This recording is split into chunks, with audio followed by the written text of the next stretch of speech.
Hello everyone, good morning, welcome back to my another daily blog. তো আজকে ছিল সোমবার, তো সকালকে রাত থেকে আবারও বৃষ্টি চলছে।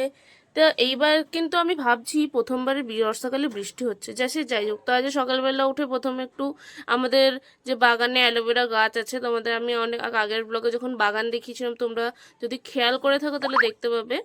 তো ওখান থেকে অ্যালোভেরাটা নিয়ে মাথায় দিয়ে দিয়েছি, লাগিয়ে নিয়েছিলাম। তারপরে স্নান টান সেরে আলতা পরে আমি এখানে একটু বাজারে বেরিয়ে পড়েছিলাম, ফুল মালা সব নিয়ে চলে এসেছিলাম।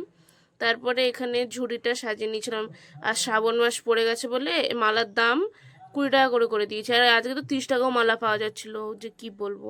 তারপরে এখানে ঝুড়িটা সাজিয়ে নিয়ে যাওয়া হয়ে যাওয়ার পরেও জোর বৃষ্টি চলে এসেছিলো। তারপর বৃষ্টিটা একটু কমতেই বেরিয়ে পড়েছিলাম আজকে পুজো দিতে যাওয়ার জন্যে।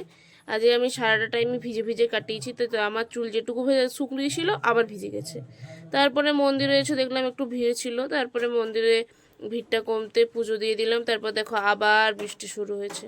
তো সারাদিন আজকে আমি বৃষ্টি দেখে দেখেই কাটিয়েছি, জানলাতে দাঁড়িয়ে বসে বসে। তো আজকের মতো এতটাই। ভিডিওটা যদি তোমাদের ভালো লাগে তাহলে লাইক কমেন্ট শেয়ার, আর কমেন্টসে হর হর মহাদেব লিখে ভুলতো না। টাটা, দেখা হচ্ছে নেক্সট ব্লগে।